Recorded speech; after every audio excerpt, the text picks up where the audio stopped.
Talvez essa teoria do atravessamento discursivo possa ajudar alguns de vocês a depender da temática. Quem vai trabalhar com violência doméstica, Lei Maria da Penha, a questão do bullying, eu não me lembro se tinha algum tema nesse sentido, a alienação parental, preconceito contra presidiários, a questão dos presídios, a ressocialização dos presidiários, por que eles são vistos como uma escória? Por que eles são colocados como seres invisíveis? Alguém que vai trabalhar com assédio moral no ambiente de trabalho, enfim. Aqueles temas onde você percebe que há um determinado discurso, é um discurso dominante, de circulação social, é um discurso opressor que tenta apagar as vítimas. O racismo é uma forma de apagamento, o machismo é uma forma de apagamento. Por que bandido bom é bandido morto?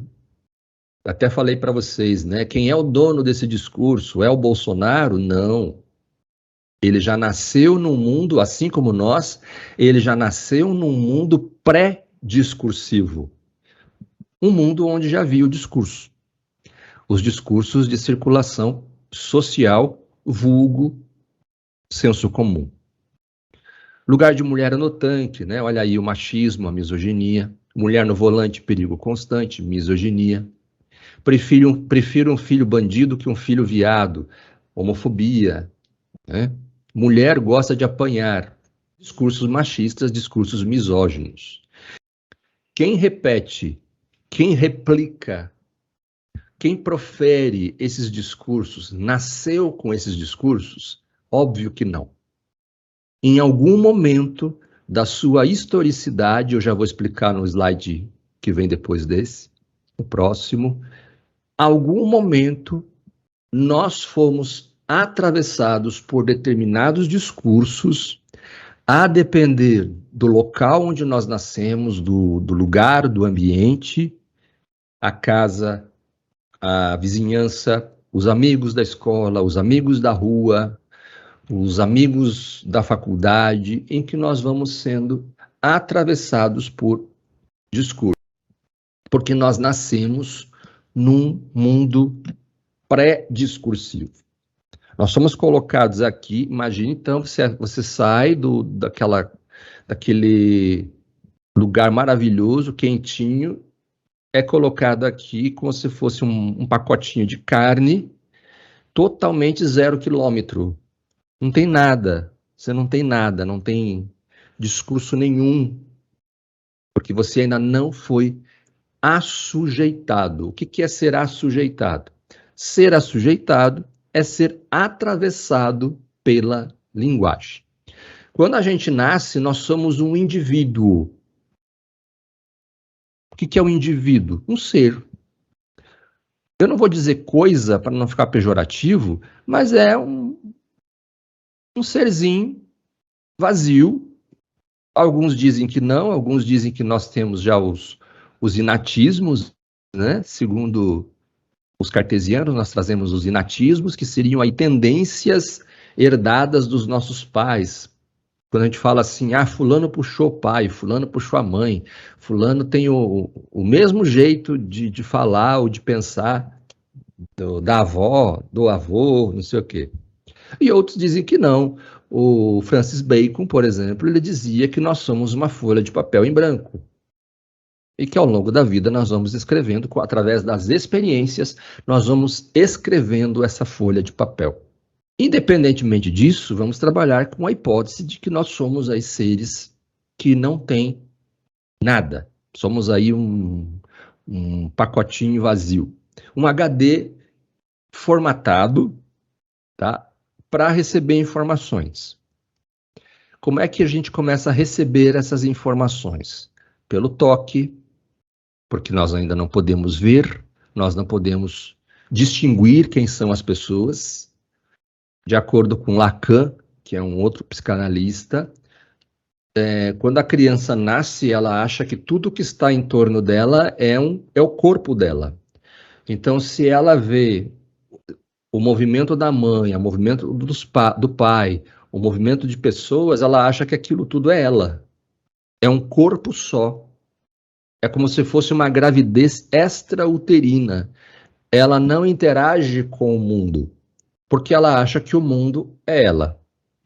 Tudo que acontece em torno dela faz parte do mundo, do universo dela.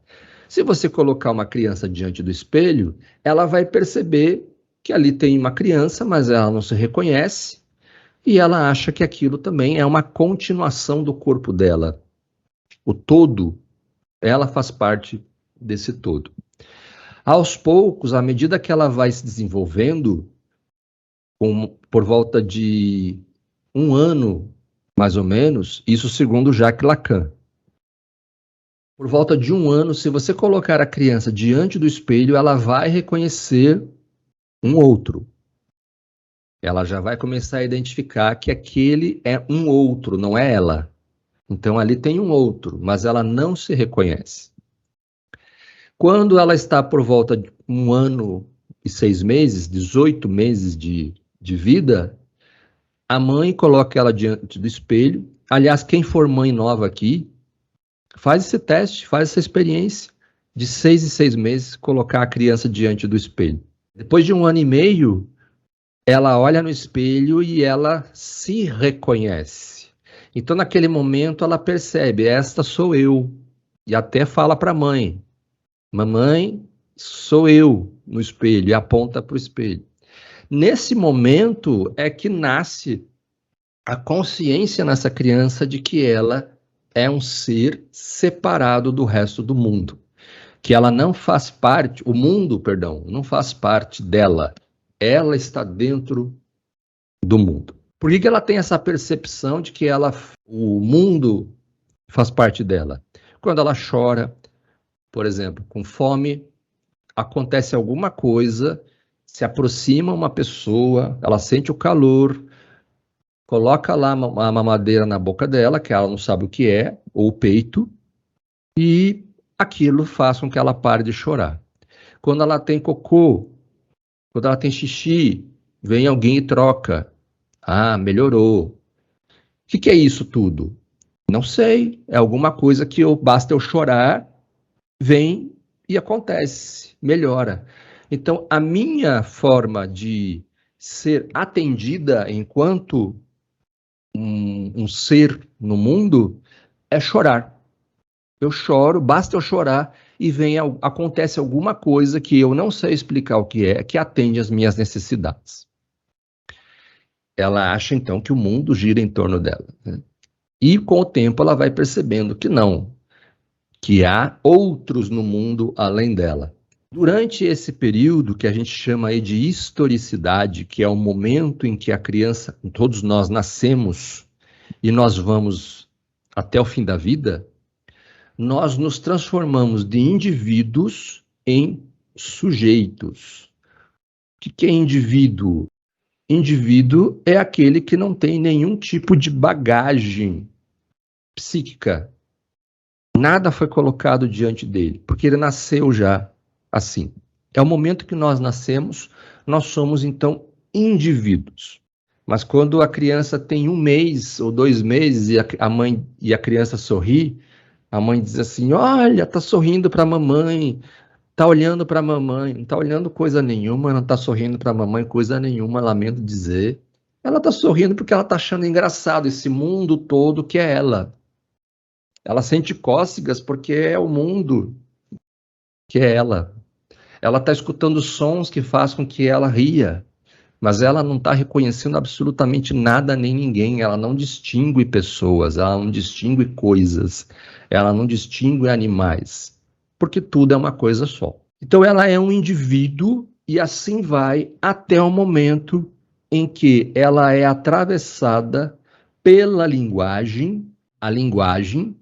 Dentro dessa historicidade de todos nós, essa linguagem atravessa os indivíduos e os assujeita.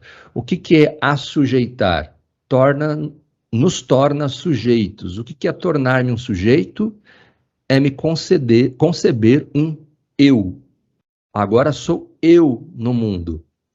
Eu falo, eu caminho, eu penso, eu choro. Então agora eu me reconheço como um ser no mundo assujeitado pela linguagem. Quem desenvolveu essa teoria foi o filósofo Michel Pechet, dois Michel, né, na verdade, e o Michel Foucault, em que eles falam sobre o sujeito e o discurso. Nós nos tornamos sujeitos a partir dos discursos, no momento em que nós somos atravessados pela linguagem. Antes de prosseguir com a questão do assujeitamento discursivo, eu quero também abordar aqui a questão dos discursos de circulação oficial relativa aos cursos de direito, por isso que nós temos que estudar minorias, está lá na resolução número 5/2018. O que seriam os discursos de circulação oficial? São aqueles discursos que alguns aí diriam politicamente corretos. Eu não sei se seria politicamente correto, mas aqueles discursos que devem resguardar a dignidade de cada um, a dignidade das pessoas. Quer dizer, discursos longe de qualquer tipo de preconceito, de senso comum ou de até mesmo de atos discriminatórios. E o que diz essa resolução? Por que estudar direito das minorias? Está lá na resolução número 5, de 17 de dezembro de 2018, que institui as diretrizes curriculares nacionais do curso de graduação em Direito e dá outras providências. Está lá no artigo 3º. O curso de graduação em Direito deverá assegurar, no perfil do graduando, sólida formação geral, humanística, capacidade de análise, ou seja, interpretação, né? Domínio de conceitos e da terminologia jurídica, capacidade de argumentação. A argumentação pode ser tanto oral como pode ser escrita. Interpretação e valorização dos fenômenos jurídicos e sociais. Quer dizer, conhecemos os fenômenos jurídicos e sociais, nós temos consciência do que acontece fora da faculdade, enfim, temos consciência desses fenômenos jurídicos e sociais, a questão indígena, as queimadas, tudo bem, parte das queimadas é por causa do calor, mas de onde entra aí a responsabilidade humana também?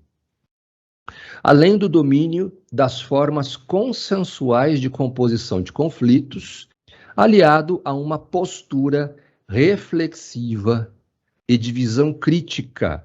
Eu estou saindo da faculdade, depois de 5 anos, com uma postura reflexiva e de visão crítica da vida, do universo jurídico, do mundo, que fomente a capacidade e a aptidão para a aprendizagem autônoma e dinâmica, indispensável ao exercício do direito, à prestação da justiça e ao desenvolvimento da cidadania.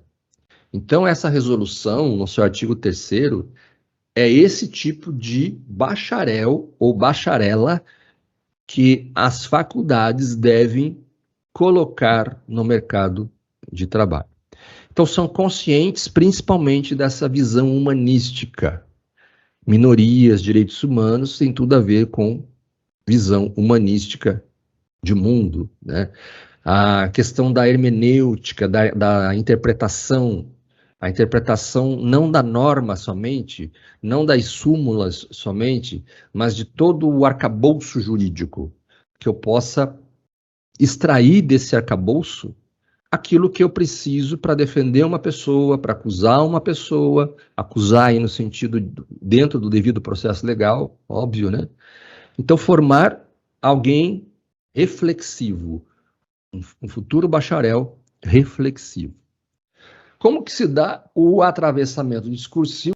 Existe preconceito contra a mulher, as minorias, né? Minorias e grupos vulneráveis. Os grupos vulneráveis que sofrem preconceito, os idosos, os adolescentes infratores, os presidiários, os deficientes. Esse é um modelinho do atravessamento discursivo que provoca, que leva ao assujeitamento discursivo. Aqui está a historicidade da pessoa, que é essa linha reta aqui, até o final da vida. Aqui está você. Nascemos. O pacotinho de carne, vazio, 0 quilômetro, HD já formatado, né? Não precisa formatar ele, já está formatado, mas está zeradinho, pronto para assimilar as informações. E a gente vai se desenvolvendo, até o momento em que nós começamos a aprender a falar. Nós aprendemos, então, as primeiras palavras. Quando nós somos incluídos no mundo da linguagem, ou seja, a linguagem que já existe, lembrem que a linguagem ela é pré-discursiva, ela já existe. Este mundo onde eu nasci aqui para trás, o mundo já existia, já tinha linguagem aqui atrás, já existia discurso de circulação social aqui atrás. Eu é que nasci no meio do caminho. Eu sou um acidente de percurso. Nasci, tem um mundo antes de mim. Esse mundo antes de mim já preparou os discursos de uma determinada sociedade. Ok, fazer o quê, né? Nasci, agora vamos ver o que é que eu vou enfrentar aqui nesse mundo. Beleza. Então, e quando eu nasço, eu sou um indivíduo. O indivíduo é aquele que não possui linguagem. Quando que eu vou ser um sujeito? Quando a linguagem finalmente me atravessar. Então eu começo a proferir as primeiras palavras e vocês sabem melhor que eu, quem tem criança em casa ou tem primo pequeno, irmão pequeno, vocês sabem que a criança repete tudo. Se a criança escuta qualquer palavra, até mesmo um palavrão, sem querer o pai e a mãe falam e a criança escutou, ela vai repetir. Ela tem juízo de valor se a mãe diz para o pai, né? Ah, você é um vagabundo. Tá uma discussão lá. A mulher chama o marido de vagabundo. Tá ali o bebezinho de 2 anos que tá com aquela língua, né? De 2 aninhos. Ele diz lá, você é vagabundo, pro pai dele. Tem juízo de valor na fala dessa criança? Nessa questão do exemplo do vagabundo, é a criança ouvindo pela primeira vez. Ela não sabe o que é a palavra vagabundo. Ela viu a mãe chamando o pai de vagabundo, talvez até tenha já um discernimento de 2 anos para perceber que a mãe estava brava, talvez, né? E chamou o pai de vagabundo, mas ela não sabe o sentido da palavra vagabundo. Ali, esse vagabundo, a mãe pode estar dizendo, a mulher, né, pode estar dizendo para o marido, você é um vagabundo porque você está me traindo. Ou, que é o mesmo que cachorro, né? Você é vagabundo porque você não trabalha, você não sai procurar um emprego, você não faz nada. Então, qual foi o tom, qual foi o juízo de valor utilizado pela mãe? A criança não é capaz, quando ela ouve pela primeira vez, de interpretar essa expressão. O que será que é vagabundo? Ela nem quer saber. Ela viu a mãe falando, ela repetiu a expressão para o pai. O pai fica chateado, óbvio, né? Meu filho me chamando de vagabundo, nem sabe o que é isso. Mas ela não sabe o sentido dessa expressão, dessa palavra. Com 2 anos, ela não sabe o sentido. De repente, ela começa a repetir, tipo um papagaiozinho mesmo. De repente, isso pode acontecer, né? Aí a mãe diz, não fale isso é errado, etc, etc. Então, o primeiro contato que nós temos com as palavras, segundo o Michel Pechet e o Michel Foucault, nós não temos o juízo de valor, porque é uma palavra que vem, é como se fosse um balão, né? Esse balão que é a palavra, por exemplo, vagabundo, prostituta, ele é um balão vazio para a criança. Não foi preenchido com juízos de valor dentro dele. A criança apenas repete. Com o tempo, ela vai amadurecendo e vai entendendo, vai compreendendo o sentido. Aí sim, vêm os juízos de valor. Mas o que é isso? Discurso de circulação social, e aqui nós colocamos ou interdiscurso, é uma forma. Discurso e circulação social é o chamado interdiscurso. O que é interdiscurso? São esses discursos que estão espalhados pela sociedade. E eles nos atravessam ou não, tá? Eles tocam a nossa linha da historicidade aqui. Em algum momento, nós somos tocados por determinados discursos. Aqui pode ser um discurso homofóbico, aqui um discurso misógino, aqui um discurso racista, aqui um discurso preconceituoso contra nordestino, aqui um discurso contra as pessoas que estão em situação de rua, porque existe preconceito com quem está na rua, né? Preconceito contra o usuário de drogas, os drogaditos, porque aí já é doença, né? Não é... Ninguém está na droga simplesmente porque acha maravilhoso, é vício, né? Preconceito com relação a quilombola, preconceito, discurso, né? Interdiscurso contra o indígena. Ó, eu citei 1, 2, 3, 4, 5, 6, 7, 8 discursos. Não significa que nós vamos ter esses 8 discursos, vamos ser atravessados por esses 8 discursos. Mas ao longo da vida vem outros, e algum deles sempre vai acabar nos atravessando. Esse é o atravessamento discursivo. O atravessamento discursivo é o mesmo que assujeitamento, porque é a linguagem, que é o interdiscurso, atravessa o indivíduo e forma o sujeito. Esse sujeito vai repetir discursos que não são dele, são anteriores a ele, já existiam no mundo da linguagem.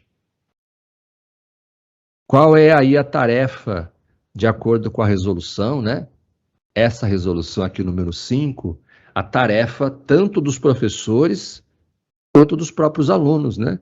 Fazer com que os graduandos de direito, eles desestabilizem discursos. É muito difícil, é extremamente difícil você desconstruir um discurso.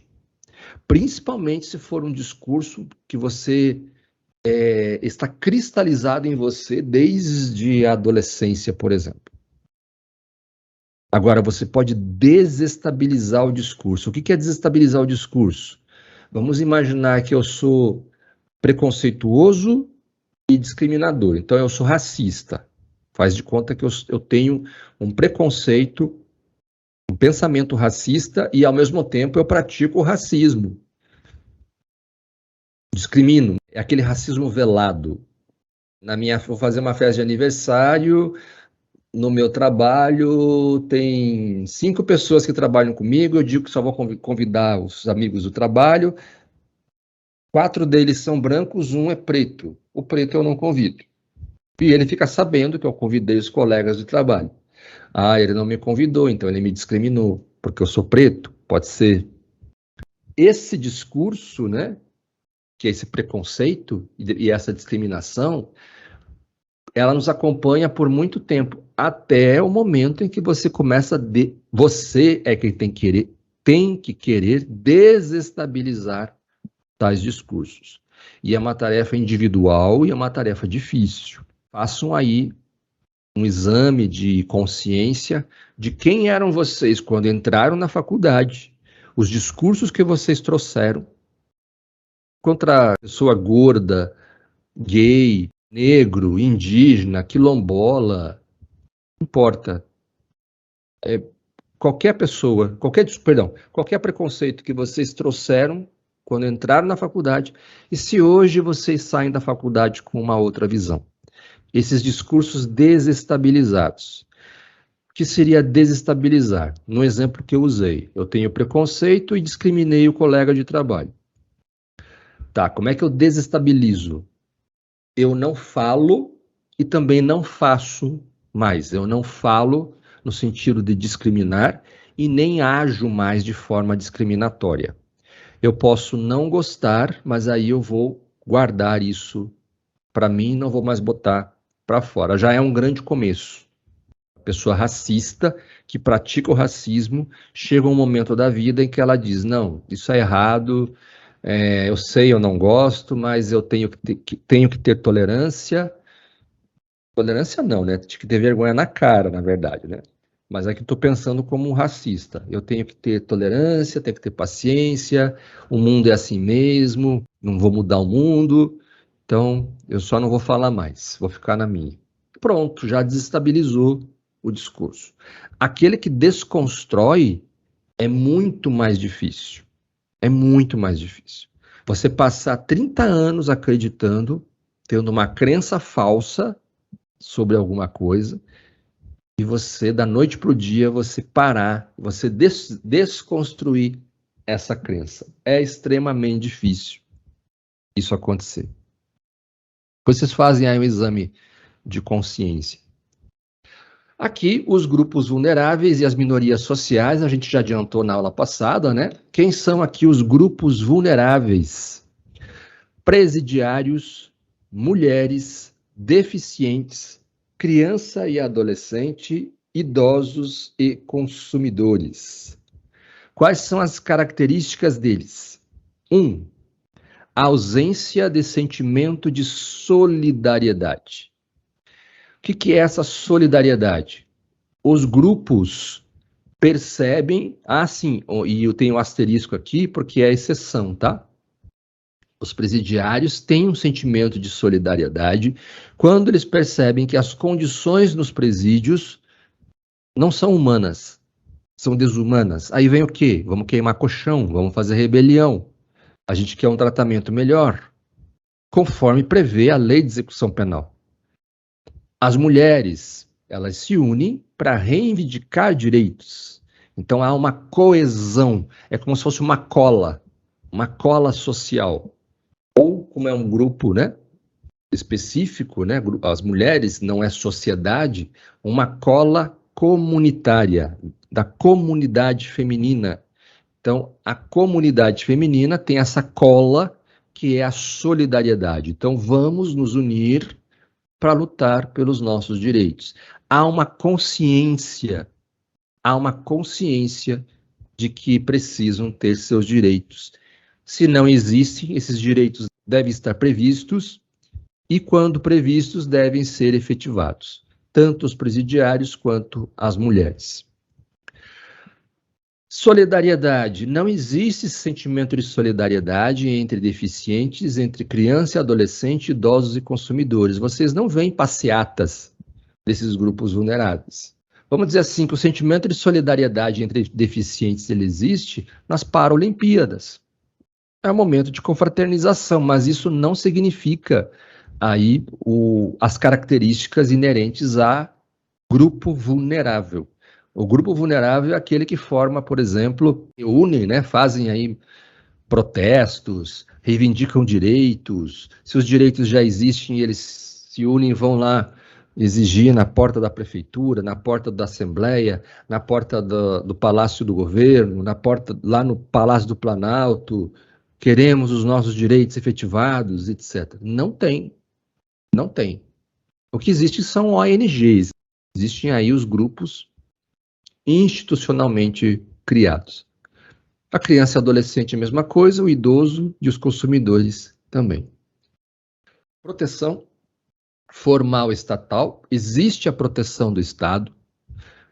Presidiário tem norma, mulher tem norma que a protege, os deficientes têm norma, criança e adolescente tem norma, idoso tem norma, Código do Idoso, Estatuto do Idoso, perdão, aqui o Estatuto da Criança e do Adolescente, e os consumidores também têm norma, né? O Código Civil e o Código de Defesa do Consumidor.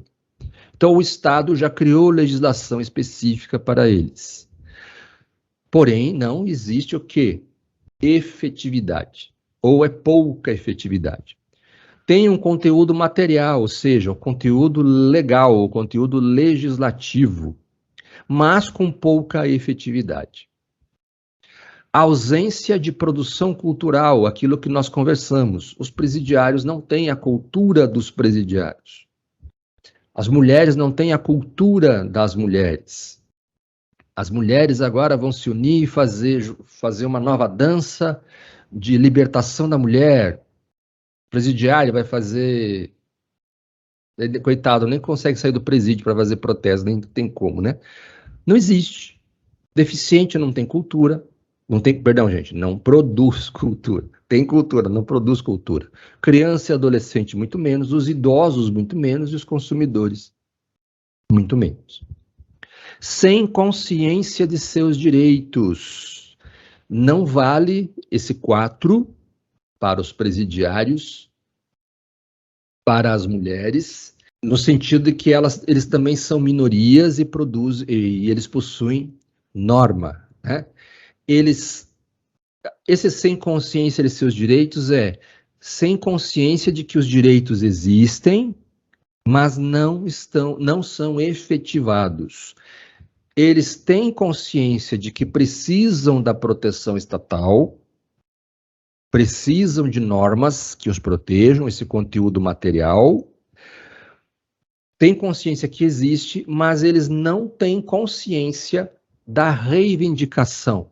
Eles não têm consciência da exigência desses direitos. Os idosos sabem que existe um estatuto do idoso, um estatuto que os protege, mas eles não reivindicam esses direitos, talvez pelo fato de já serem idosos. Os consumidores, eles não se unem enquanto grupo, e aqui nós estamos falando enquanto grupos, tá? Por isso, grupos vulneráveis. Os consumidores sabem que tem o Código de Defesa do Consumidor, o CDC. Tem uma norma, mas nem todos buscam a efetividade dessa norma. Quantos de nós somos enganados, seja no ônibus, no troco do ônibus, ou no troco do mercado, quando nos dão balinha, que não pode, é proibido, né, dar balinha. Balinha não é troco. E a gente aceita, numa boa. O cara está enriquecendo ilicitamente, o dono do estabelecimento, e eu ganho uma balinha. Os deficientes, eles têm consciência de que existe norma que os protege, eles têm consciência de que precisam reivindicar esses direitos, mas eles não se unem nessa proteção, né? Perdão, nessa reivindicação. A criança e o adolescente, muito menos, não se unem na reivindicação dessa proteção, né? Sem consciência. Aqui faltou, acho que eu vou colocar depois, de reivindicação de seus direitos. Mulheres e presidiários já têm essa consciência, por isso que está um destaquezinho. Com relação às minorias, os negros, as mulheres voltam aqui, nordestinos, povos indígenas, população LGBTQI, faltou o quê? LGBTQI+, e os quilombolas. Sentimento de solidariedade. As mulheres não têm esse sentimento de solidariedade, como eu falei com vocês, não existe essa coesão, né? Forte. Alguns dizem que não, que a mulher tem sim. Quem seriam? As feministas. Mas nem toda mulher é feminista. Então, para alguns autores, alguns autores de textos falando sobre minorias, dizem que a mulher estaria nesse meio termo. Ela é, ao mesmo tempo, grupo vulnerável e, ao mesmo tempo, minoria social. Algumas não têm consciência desse sentimento de solidariedade e outras têm consciência desse sentimento de solidariedade. Então, eu posso considerar a mulher tanto quanto grupo vulnerável e minoria social. Os negros possuem sentimento de solidariedade. Eu acho que de todos, os negros são o mais forte, né? Por quê? Por causa dos 350 anos de escravidão e chibata, né? E depois mais o 14 de maio de 1888, que foi o tchau, boa sorte para vocês, sejam felizes, e criou-se aí um problema, né? Um problema social, o abandono. A ausência de proteção formal estatal, quer dizer, não tem norma que os proteja. Às vezes até tem a norma, é o caso dos negros, é o caso das mulheres, é o caso dos indígenas e dos quilombolas, que LGBTQI+, não tem legislação. A ausência de proteção formal estatal, conteúdo material, que é a lei, porém sem efetividade. Então, a maioria deles aqui até tem essa proteção, mas não tem efetividade. E não é uma proteção ampla, né? Os negros, por exemplo, têm uma proteção, a questão das cotas para concurso público e também para universidades, né? As cotas para universidades. As mulheres, Lei Maria da Penha, Lei do Feminicídio, nordestinos, Lei 7.716/89, mas ainda assim, não dá para dizer que o nordestino tem consciência de que essa norma existe e deve ser cumprida, né? Poucos conhecem. Os povos indígenas, aqueles que estão mais próximos de nós, até têm consciência disso. A população LGBTQI+, são aqueles que mais têm consciência da sua ausência de direitos. Não tem produção legislativa para eles. Os quilombolas, junto com os negros, né, entram nessa questão o Estado cria a norma, mas não coloca em prática, não efetiva, né? É muito parecido com vulneráveis, só que a proteção dos vulneráveis é muito maior, a proteção na prática é muito maior do que a proteção das minorias. Grupo vulnerável é mais fácil de você proteger do que minoria social. Por quê? A minoria social sofre o chamado, próxima aula a gente vê isso, apagamento discursivo. São apagadas também pelo discurso. Tem produção cultural, exceto as mulheres, né? Os negros, os nordestinos, os povos indígenas, a população LGBTQI+, a questão das músicas, né? A moda, a cultura de uma forma geral, os quilombolas, a produção cultural quilombola, e todos eles têm consciência de seus direitos. Por isso que eles batem o pé, fazem passeata, fazem protesto, gritam, reivindicam, com toda razão, mas o Estado se faz surdo, né? Infelizmente.